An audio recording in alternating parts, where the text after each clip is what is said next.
Welcome, everyone. Today we're going to be talking about cybersecurity awareness, tips to protect you and your data. My name is Dallas Hazlehorst. I'm the founder and principal of Treetop Security, and let's go ahead and get started. A little bit about me. I have been doing this for a while. I've consulted for companies literally all over the world. I do have multiple undergraduate degrees as well as a master's degree in information security engineering from the SANS Technology Institute. Do have a alphabet soup of security related certifications, including the GSE number 231. I'm the co-organizer of the B-Sides Kansas City annual cybersecurity conference. In 2003, I founded a managed service provider that was later acquired in 2016. Later that year, I started Treetop Security, and I'm also the lead design on our Peak platform. And then most recently, I founded a 501c3 STEM Harvest that is dedicated to teaching kids about STEM, technology, coding, things of that nature. A little bit about this presentation. The latest version is available at treetopsecurity.com/cat. Now, that's important for a number of reasons. First and foremost, this is the sixth iteration of this particular presentation. We've been taking feedback from people all over the world to continue improving it and continue making it more relevant to things going on in the world. Also, if for some reason or another I forget to mention it, what normally would happen is I would see somebody hurriedly writing notes from every single slide throughout the entire presentation until I finally said, hey, you don't need to do that. You can actually go download this. And in the lower right-hand corner, you'll see that red arrow.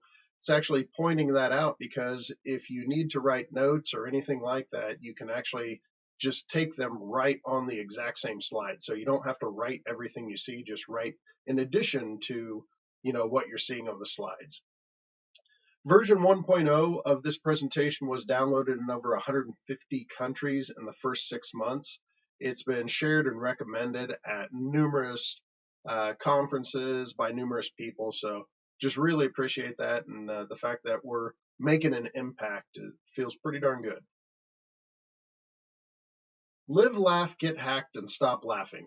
It's meant to bring a little bit of light to a subject that oftentimes is, when things are at their worst. Companies go out of business as a result of cyber attacks and cybersecurity or lack of cybersecurity. So, like I said, just meant to bring a little bit of light to the subject and hopefully keep you interested throughout. Here's an overview of things we're going to cover here today. We do have a lot of ground to cover, so let's go ahead and get started. First and foremost, the question that we constantly hear is, why is cybersecurity awareness important? Really comes down to awareness training is a must. Technology alone cannot protect you from everything. I can't tell you the number of times that we've heard that, well, I can click on this because I have antivirus, I have a firewall, and that just couldn't be any further from the truth. If you're not doing anything as far as training goes, well, guess what? Now attackers are going to go there because that's actually where security is weakest. If you have properly trained people, there's a good chance that they can actually be one of your first lines of defense instead of one of your last lines of defense. Who is, cybersecurity awareness for? Really, it just comes down to everyone. I always tell the story about, after one of our initial, presentations of this content, someone came up and they said, "Oh, hey, I thought that was really funny when you talked about the Girl Scouts and having a cybersecurity badge." And I said, yeah, that's actually not a joke. The Girl Scouts really do have a cybersecurity badge, and for the first few years, we actually helped with some of the training in our region. So just something to think about, that really cybersecurity awareness, it's for everyone. It's not just employers, it's not just business owners, not just parents, kids, seniors, it's everyone across the board. Keep in mind here too, a lot of people say, well, my IT department's taking care of this, I don't need to listen to it. A lot of these tips actually work for home as well as at work. So don't just tune out just because you think the IT department's taking care of it for you. Something that we often hear is an attacker's not interested in me. And unfortunately, that's exactly what the attacker wants you to think. whether that's credit card data, financial data, medical data. Medical data is actually 7 times more valuable than standard credit card or financial data. And if you think about it, that really makes sense. If someone gets a hold of your social security number as well as all the other pertinent information for you, well, guess what? Now I can do credit card fraud, I can do financial fraud, I can do prescription fraud, insurance fraud. Just the list goes on and on. Something else is, somebody says, well, I don't have any data that I store on here. Well, criminals can still use your computer, your CPU cycles, and everything else for crypto mining to basically make themselves money. They could also ransomware your computer and your data, which means that, if you have, say, documents or you have pictures or anything like that, family photos on there, then they can come back and lock you out of all those things and come back and say, hey, if you'd like your data back, it's going to cost you $500. It's going to cost you $1,000. Something else, once again, a lot of people don't think about if they say, you know what, I have nothing on here. A lot of times criminals can actually use you as a jump point. So they can turn around and start trying to hack someone else to get access to their data, but look like it's originating from you. Last but not least, criminals are going after user email credentials, whether that's to send spam that, to other people that all of us really hate. Also to get more access. So, if an attacker gets access to your email account, for instance, think about this. If you now go to your bank account and you really legitimately forget your password, you can say forget password and it'll send a reset to your email. The problem is that if they now have access to your email, guess what? That reset now just came back there and they can then reset your password. And that doesn't just go for banking, that goes for a lot of other accounts as well, whether that's Facebook, any social media of any sort. Just keep in mind that those email accounts are a lot more valuable than a lot of people give them credit for. All right, so enough with the doom and gloom. Let's get into some ways that you can actually protect yourself. First and foremost, backups. And now a lot of people say, well, backups, that doesn't sound very cybersecurity-y, right? The thing about backups is really backups come into play because no level of protection is perfect. There are governments, there are companies that are spending millions upon millions, if not hundreds of millions of dollars trying to protect themselves. And guess what? They're still getting hit. So, that's not saying that it's an impossible task, but there's just that nothing is perfect. A lot of times backups are one of the only guarantees against malware and ransomware and things of that nature. The other thing to keep in mind is that backup media should not be connected at all times. Now, there's a couple of reasons for this. The biggest one is that if, say, your computer gets ransomware, guess what? The very next thing that an attacker or that ransomware is going to go after is anything that's connected, and that includes that little USB stick that you were backing up to. Also, test your backups. Restore, restore, restore. Cannot specify or state this enough. We just dealt with a lot of companies over the years that thought that they had backups, from yesterday, the day before, all of that. And we end up going back 6 months or more to restore data, and somebody's now having to hand key all of that in. So just make sure that you are testing those backups. Backup itself is really only half the battle. All right, so these worksheets are something that we added not that long ago, actually in the little bit earlier version of this presentation. And really what the worksheets do is allow you to take that back, go through those worksheets yourself, and really start thinking about things. In this particular instance is, what types of data do you need to back up? What are your backups? Have you ever restored from those backups? Just a lot of those questions to really start thinking about. Once again, these worksheets are 100% free. They are available at treetopsecurity.com/cat. So make sure that you get those downloaded and start thinking about these a little bit more. And like I said, even in your own personal lives. Next thing to talk about is updates. Updates are absolutely essential to security. And the reason being is that what was secure yesterday may not necessarily be secure today. And that's because we find new software vulnerabilities, new issues with software literally every single day. There's also over 360,000 new pieces of malware released every day. And that's still a mind blowing number to me. And I've been doing this forever. So it's just really interesting to think about and making sure that you are getting updates. Some things to talk about when we are talking about keeping things up to date. First and foremost is your operating system. So, Microsoft Windows, Apple Mac OS, Linux, any sort of operating system. Keep in mind, Windows 7 was actually end of life in January 2020, unless you're paying just buku dollars to Microsoft to keep that going. Just keep that in mind that you need to make sure that we are staying up to date on the operating system. Another one, traditional antivirus, I should specify, is that you need to make sure that you're constantly getting the latest updates. The latest updates are necessary because that tells it what to block. And when we're talking about antivirus, we're talking about Symantec, Norton, McAfee, Windows Defender, Avast, a lot of other companies out there. Some other ones that you shouldn't forget about. First and foremost, your browser. Your browser is the portal to the internet. We're talking Chrome, Firefox, Edge, Safari, Brave. List goes on and on and on. If you're still using Internet Explorer at this point, please stop. Not even Microsoft recommends Internet Explorer at this point, and they're the makers of it. Now, inevitably, somebody raises their hand at this point and says, hey, I'm in government office XYZ and we're required to use Internet Explorer. And if so, I'm sorry for you. But at the same time, make sure that you're using Internet Explorer for that website that requires it. But please, please, please, if you're browsing the general web, doing anything else, please use another up-to-date browser like Chrome, Firefox, any one of those. Some other items to keep up to date, mobile devices. A lot of times, those updates that are requiring you to reboot your phone or your tablet, those are actually bringing a lot of security updates with it. So make sure that you are taking care of those in a timely fashion. And then also, we go into the Internet of Things.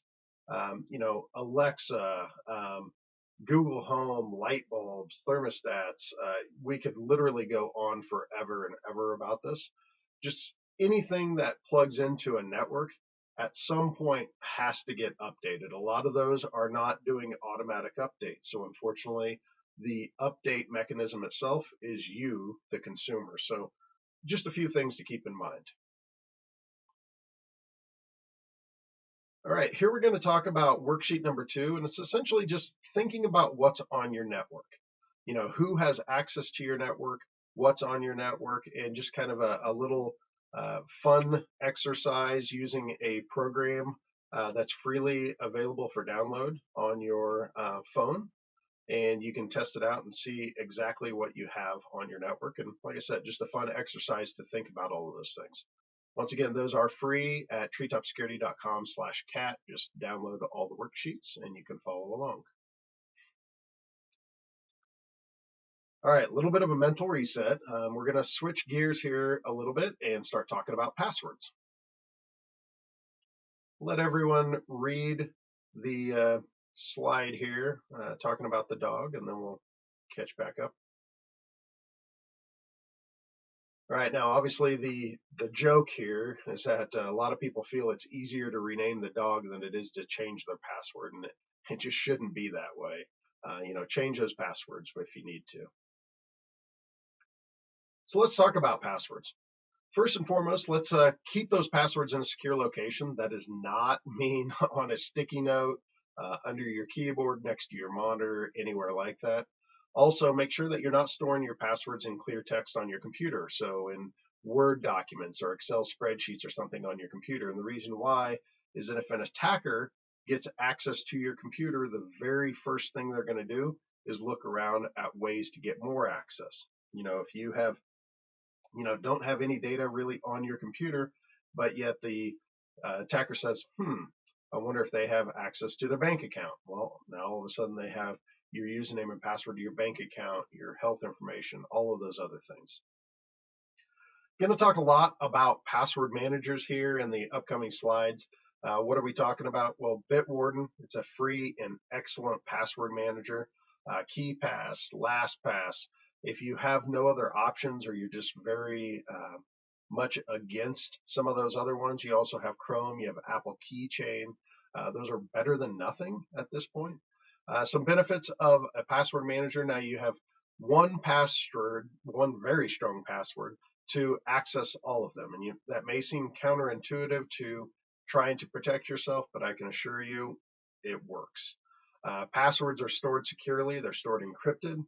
If you're going to any websites, it'll actually autofill your username and password on those websites. So, if say you're trying to go into your email and you happen to click on something, say as an SMS message or something along those lines, and it takes you to a page and it doesn't auto populate your username and password, well, that's weird. Well, it's because it's not actually the website that it says it is. It's actually some other site that's trying to phish your credentials and trying to get you to put in usernames and passwords so they can store it and then turn around and try and use it. Another benefit of a password manager is that it can sync between multiple devices, desktop, laptops, mobile devices, all of those. A few password tips here. Avoid using items that can be associated with you. We're talking addresses, phone numbers, pet names. We don't want to rename that little dog. Child names, birthdays, sport teams. Those are just some really common ones that people tend to use when they're trying to figure out passwords or trying to come up with passwords, I should say. A couple of other items, and these once again become really, really easy if you're using a password manager. You want to use separate passwords for each and every website, each and every account that you have. And then you want to have auto-generated, nearly impossible to guess. Now, once again, tends to be a sticking point for a lot of people because they say, well, I like to remember all my passwords. You're just going to have to throw that out the window. I can tell you I have, 3,000 plus passwords, and absolutely none of them are ones that I know. Also, separate passwords for each and every account. Why that's important is that if this website over here gets breached and somebody has access now to all of the usernames and passwords, they don't also have access to your bank account, to your Facebook account, to all these other places. Passphrases, not passwords. This is very important, especially when you have to type something in. We're talking about a password manager, but unfortunately, if you're logging into your system, your Windows login or your Apple login, you can't exactly use a password manager for that, right?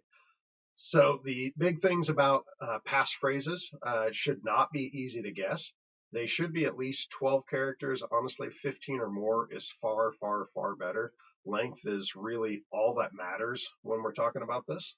Now, we're going to talk about a couple of passwords here. Now, one of them is a absolutely atrocious password, and that's capital P @SSW0RD.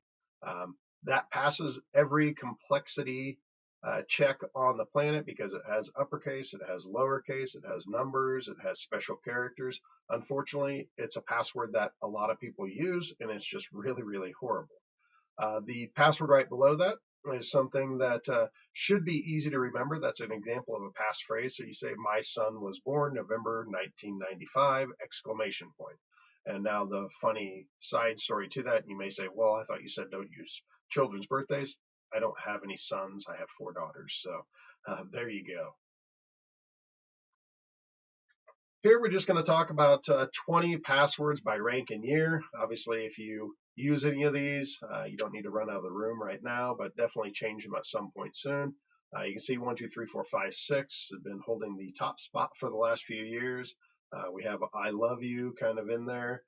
Password, 1, 2, 3, 4, 5, 6, 7, 8, 9. Just they vary. And you may say, well, now how does somebody actually figure this out? Well, these are because websites get breached and then people compile them to see what the top used passwords were. And here's how you end up on a list. Next thing we're going to be talking about is two-factor authentication. And really, a lot of people's eyes kind of glaze over when you start talking about two-factor authentication, think it's too hard or anything like that. And really, all it is using something beyond a username and password. It's a second form to prove you are who you say you are. It's typically out of band.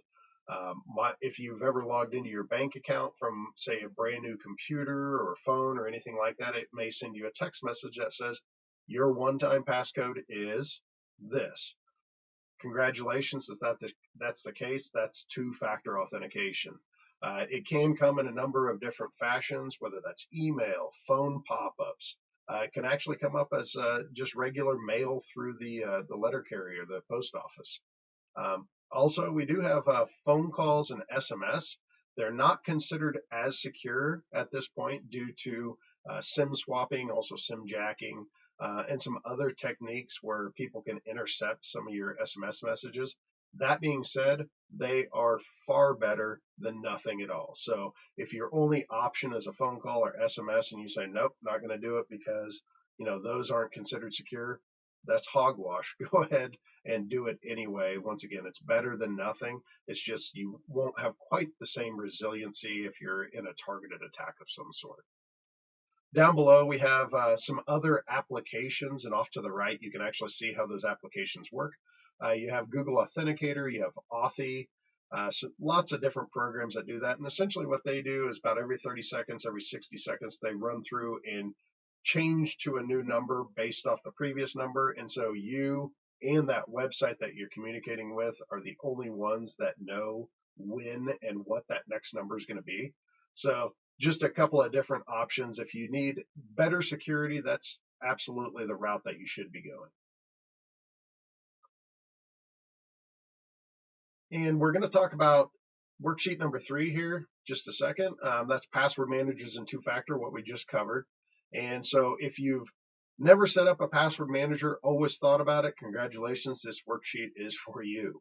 It's going to go over Bitwarden and basically how to set it up and some of the high-level steps that you'll need to go through.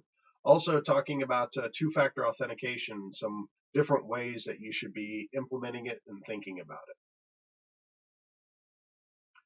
Another little mental reset here. We're going to start talking about links and things to look for.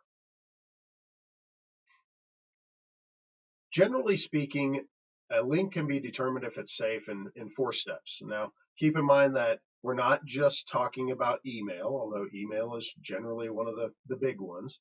We're also talking about social media. Somebody gets their social media account hacked, say one of your friends, and all of a sudden you start getting these video links saying, hey, check this out. That's absolutely a link that you should not follow, right? You also have SMS, iMessages, where links can come in. You have Zoom meetings, you have Microsoft Teams, Slack. All of those are another avenue for links to get sent to you, and you have to, once again, go through and just make sure that they are what they say they are. We're going to talk a lot about hovering. And then, just kind of give it a sniff test. Is it a site that, you recognize? Is it something that's familiar to you? Be very, very, very skeptical. And then if it still passes all those tests, be cautious, but, it's probably something that you can safely click on. We're going to go through a few examples here. Hopefully this one is a pretty easy to recognize scam. Some red flags, and these are things that we're just going to go through kind of a systematic process of thinking on each of them. So red flags, Viagra, for whatever reason, scammers and people of that nature have used and talked about Viagra since it seems like the dawn of the internet. So obviously that should be a giant red flag for you. It does have some strange wording in it. Everything is allowed. Don't forget Viagra. That's not exactly a normal way to talk. Email address, online_pills shop. It's another one to just look out for. Domain name, pharmacy.canada. Obviously, if you have dealings with them, great. If you don't, be very skeptical of it. Is this an expected email? Well, only you can answer that. And then last but not least, we have a interesting link down there, which is that ship_now, that blue text. And we'll get to that a little bit more. But yeah, this hopefully should have been a fairly easy one for you to recognize.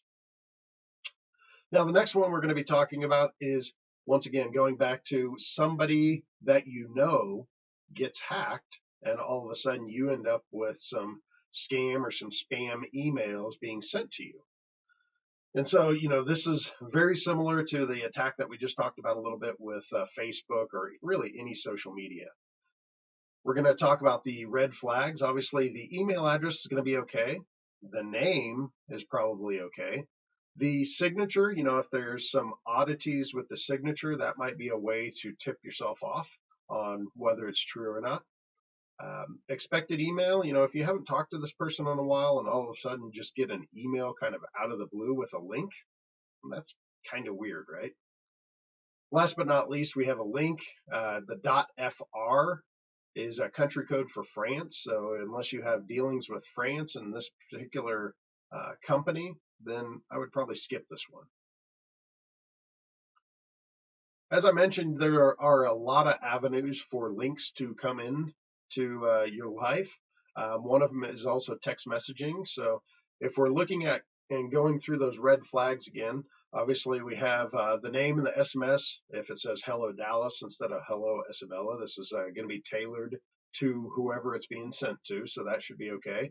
The number, sometimes these are kind of hard because a lot of companies will use, the short codes and things of that nature. So just be very skeptical with those if you start seeing a lot of weird numbers associated with them. Is this an expected text? If you didn't order anything from FedEx, well, guess what? There's a good chance this isn't legit.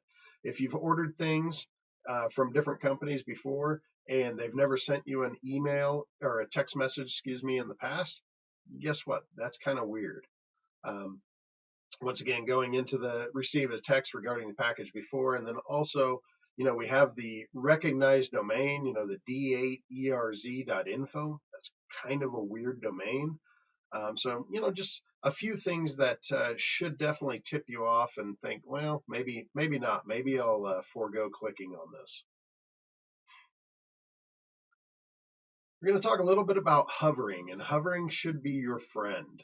A lot of people don't really understand how or why hovering works, but let's get into it. So hovering, basically the text below or where you're actually going may not necessarily be the same as what your actual link says. So if we're looking over on the right there in that desktop-hover, you see where it says treetopsecurity.com, and if we hover over it, where it's actually going to take you to is evil.com. And so that was set up in just a matter of seconds, literally. So just think about that if you receive a link that it may not necessarily be exactly where you think it's going. If you also see any foreign domains, now that obviously depends on what part of the world you're in, but if you have a .uk and you don't have any dealings with the UK, then obviously bypass that one. If it's .cn for China or .ru for Russia, those should also raise some suspicion. A few other ones, if you see a bunch of numbers down below, like that 192.168.1.1, well, guess what? That's an IP address. That should be something that you're very skeptical of as well. Now, you may say, Dallas, I'm doing all of this on my mobile, on my tablet. I don't have this mouse thing where you can hover over it. Well, you can actually do what's called a long press. So you click on the link and you hold it down. So make sure that you hold it down, and I'll get to that. But, over on the right there, you'll see that holding down on it, doing that long press actually brings up a menu, just like before, and shows you, hey, this is going to evil.com. Are you sure that's what you want to do? Now, the reason why I say you have to be very careful is that a lot of people, if you don't hold down long enough, or say your finger slips or anything of that nature, guess what? You just clicked the link. So you did the exact opposite of what you wanted to do. If you're ever in any doubt, don't click on it. Wait until you get back to a computer with a mouse to where you can actually hover on it. And like I said, if there's ever any doubt, just don't do it. Shorten or obfuscated links. These are useful when you have 300 plus characters and you just want to send somebody a short text message or a short email message that can be reduced down to 15 characters. These are extremely useful services. We use them every day on the internet. Unfortunately, criminals do as well. Down below there, you'll see linkexpander.com is a website that I typically recommend. And so what you can see there is instead of you just copy and paste that bit.ly link in, And if you hit expand down below, it's actually going to treetopsecurity.com/cybersecurity-awareness-training-feedback, which is a mouthful, but instead you could send that bit.ly link. So link expander and websites like it just expand that link out for you so you're not actually going to it or seeing what it is. So really handy way to make sure that a link is what it says it is. Once again, Hover is your friend. A few things, red flags. Once again, just a systematic way of thinking about this. Obviously, email address may or may not be okay. Is this an expected email? If you don't have any dealings with Amazon, probably not.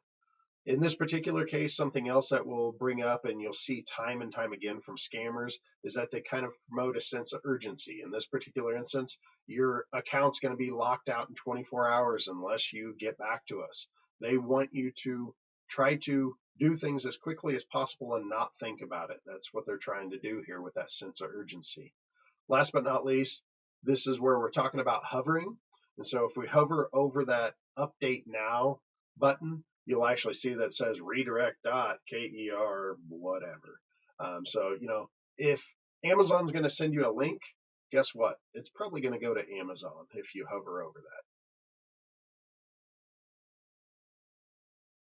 Talk a little bit more about some additional email attacks. And you may say, geez, why are we covering email and links and things like that so much? Well, that's because 92% of malware is delivered by email. So there's a reason why we're covering it so much. First and foremost, email attachments. These can be whether you're using a browser, whether you're using Microsoft Outlook.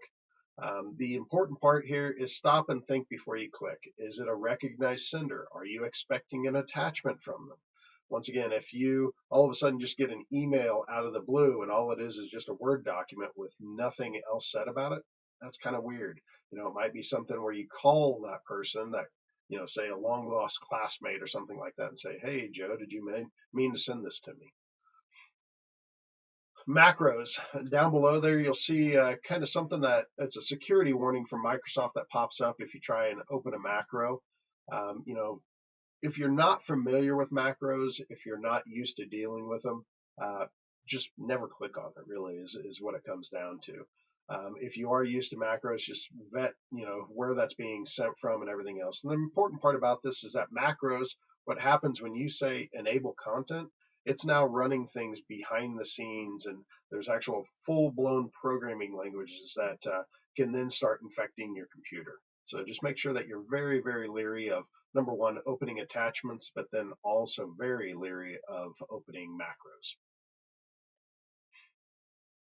Some other email scams that can be non-technical, and yes, I realize email I'm calling it non-technical. You have the spear phishing, which is where somebody is trying to pose as the CEO or as the CFO and saying, hey, I need you to transfer some money over here. Well, the reason for this is that most big companies do have published organizational charts, and so it's really easy to come back and look to see who these people are and try and mimic their names, their email addresses, all of that jazz. Also, do you have a policy currently that requires a phone call? So, going back to that wire transfer or bank account transfer, or anything like that, it may just be as simple as saying, hey, if this comes across via email, you're going to have to call me and verify that this is legitimately me. That may sound silly. It may sound like an extra step. You'll thank me later. Some other things that scammers are looking for, prepaid cards. We already talked about it, wire transfers, account and email credentials. That's another one. We see constantly where somebody just receives an email and says, hey, this is your IT help desk. Please send us your password back so we can verify that your email account can be upgraded. And people do it, unfortunately. So just a few things that scammers are trying to look for here. Once again, we'll bring up that sense of urgency. They're constantly trying to get you to just do it. Don't think about it, just do it. Now, the important part of this particular slide and this particular conversation is I don't care what you do from a technical standpoint. Technical can only go so far. Any one of these methods, and say, just for general email purposes, any one of these are 100% legitimate or could be 100% legitimate. So that's where that training and security awareness really come into play to make sure that everybody understands, hey, this isn't okay. You should do a phone call. You should be looking out for this and not just reply to it. Some scammer favorites, a lot of times they'll mimic recent breaking news, whether that's worldwide, like health scares, coronavirus, in the upper right hand corner there. You'll see that January of 2020 is when we started seeing a huge uptick in the number of coronavirus related emails and phishing emails. So definitely something to keep in mind. Protests, elections, and this isn't just worldwide. If something's more local and regional, you can absolutely look out for those as well. Another one that we tend to see quite a bit are seasonal and holiday related. If there's any sort of order or delivery issues, any sort of tax issues here in the U.S., April 15th tends to be a lot of phishing emails related to the IRS. And I mean, really comes down to just kind of keep your guard up. Know that scammers are going to go after some of these. And so you're probably going to see a little bit more on the email side, a little bit more on the text messaging side, and some of those. This particular worksheet tends to get a lot of eyebrows raised at it. And essentially what it is it's for you to be able to go to a website. It's called Have I Been Pwned?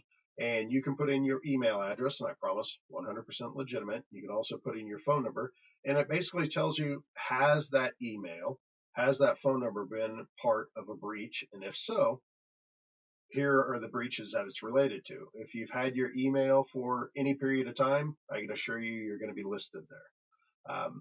The other thing to look at as you're going through that, and this is described in the worksheet itself, but the other thing to look at is, what was provided as part of that breach? Was it passwords? If so, and you're sitting there looking at your password thinking, well, geez, that was back when I used to use that same password for these other 20 accounts, I'd probably start really thinking about going and changing all of those before they eventually become part of their own hack. Just a few things to think about. Once again, treetopsecurity.com/cat.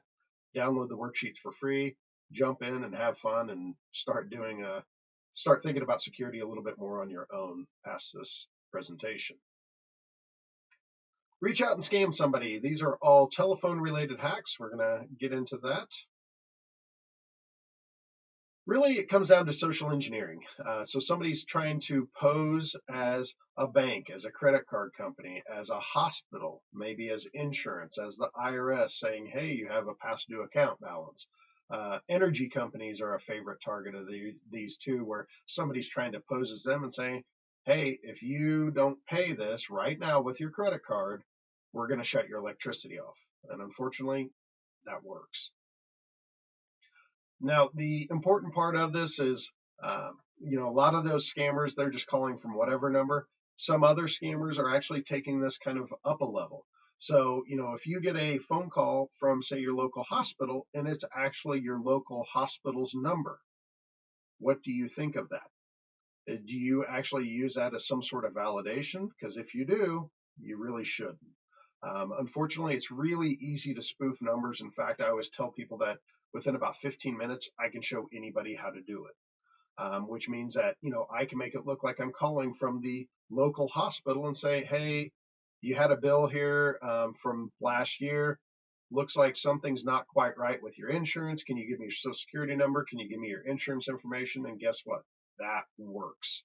Unfortunately, like I said, scammers are using these. The easiest thing to do, just be polite, obviously, but hang up and call back and say, hey, somebody from the hospital just tried calling me. I just want to make sure that everything's okay.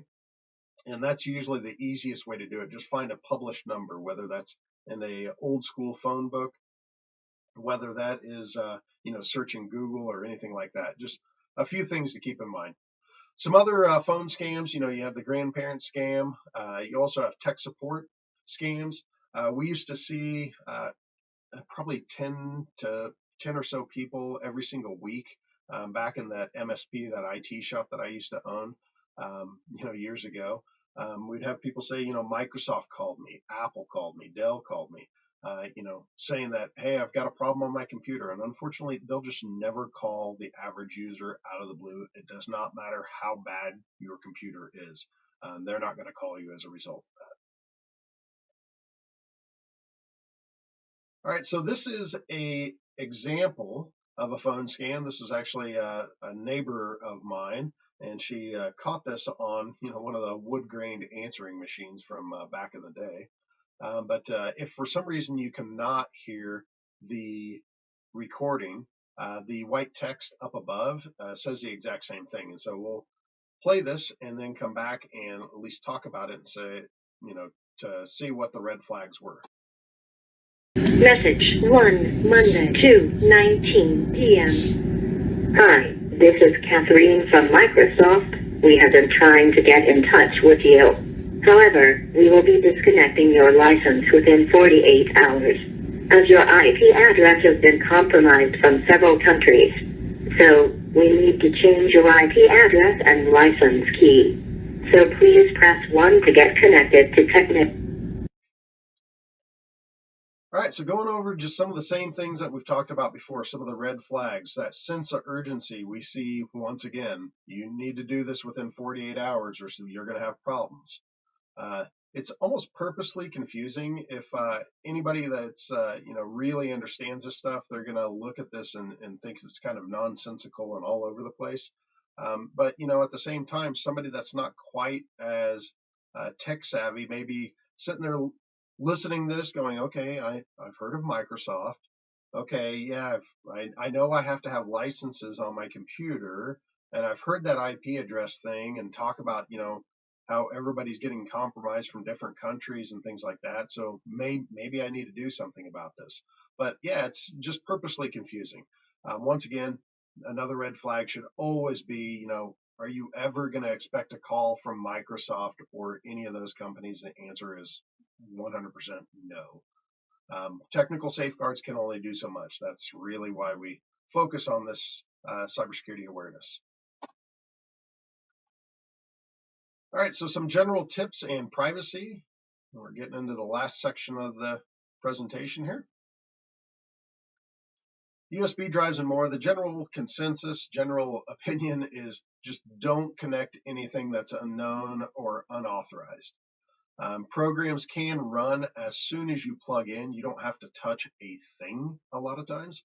And so what are we talking about? USB drives, flash drives. I heard somebody still call it a pen drive the other day, so that's a funny one.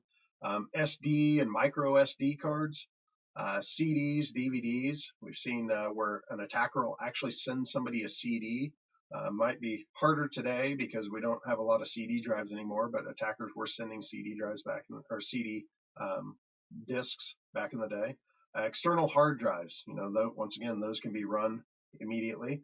The other one that I always like to point out is cell phones. Now, cell phones are not a highly plausible attack vector as far as plugging in your cell phone and it infects your computer, but it is 100% possible. So especially in targeted attacks, or if you're a target of value, that might be a little bigger thing.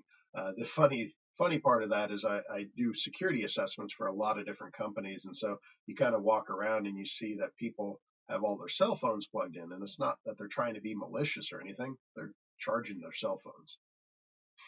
So a lot easier, just plug it into the wall. Encryption. This is another topic that people's eyes tend to roll into the back of their head, or they just completely shut off. The important part of encryption is that it can be used to protect your data. Unfortunately, it can also help an attacker.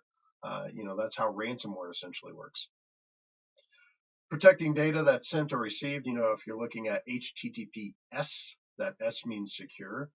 So that means that it is encrypted. Also wireless. That's the reason why wireless is actually useful to us, is because that data can be encrypted in transit. WPA2 AES is an encryption standard. Also, protecting devices. It's helpful if device is lost or stolen. It's often associated with your PIN or your password when you first turn on your device, or if you have to reboot it for some reason.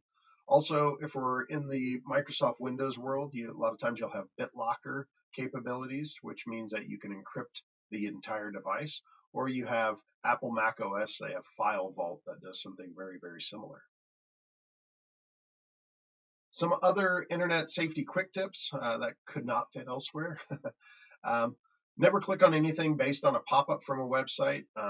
Keep in mind that trusted websites can and have hosted malware, and that's also known as malvertising, where you take malware and advertising and kind of squish them together.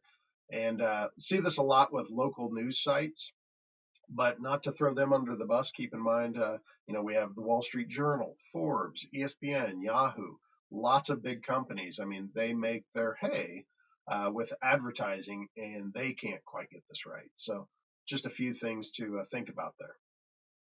Also, does kind of bring up the idea of limiting browsing to business relevant sites. If somebody's just wanting to go check a score real quick or anything like that, tell them to use their phones instead of the work device. Also, avoid public Wi-Fi. Any sort of computers are at hotels and libraries and things of that nature. Also, avoid public charging stations. We've seen a few issues from that in the past, whether they were blown out of proportion or legitimate. Hard saying. Some other things to think about.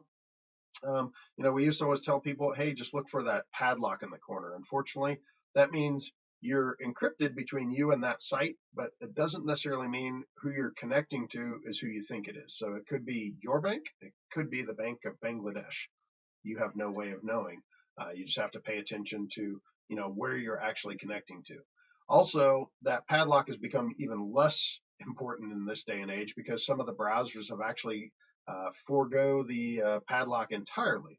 So instead, they'll throw up not secure if it's a non-HTTPS site, just an HTTP site, or they'll say not secure or dangerous or something along those lines. So probably don't look as much for that padlock anymore. Just really make sure that you're going to the domain that you says that you are going to. And also, when you first visit that website, it doesn't pop up a screen that says, are you sure you want to visit this? Or is everything okay here? Because something didn't quite check out right. Some other things when we're talking about internet privacy, data, yes, is the new gold. If you're not paying for it, is there a chance that you're the product? Also, oversharing, might be a good opportunity for you to check your default privacy settings on social media. The other one I always tell people about is, checking in at places that are basically sharing your location. If you're on vacation and you're posting them on social media and everybody and their dog can see those vacation photos, guess what? You're telling everybody that you are on vacation. If you're not comfortable walking down the street and every stranger you meet saying, hey, I'm going on vacation next week, you there, I'm going on vacation. If you're not comfortable doing that, then wait until you get back and then share your vacation photos. Kind of nice. You can relive that vacation anyway.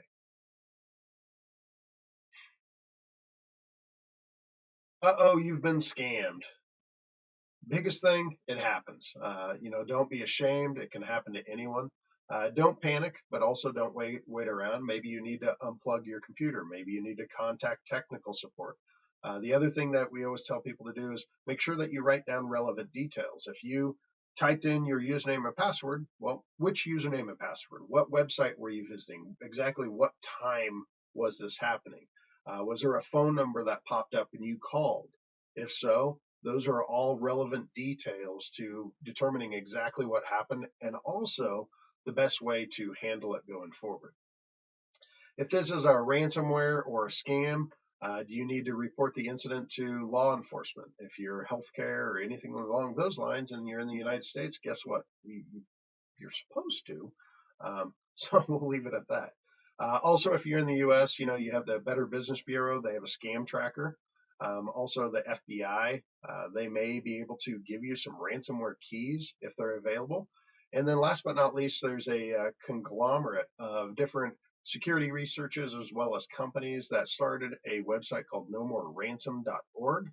And that would be another place to look at and, do a little investigation on exactly what type of ransomware, you received, but then also, figuring out how can I recover from this?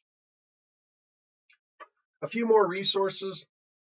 when you're in doubt, ask questions, whether that's your IT department, your IT provider, if that's Treetop, if you're a Treetop customer, by all means, even if you're not a Treetop customer, we'll still help out.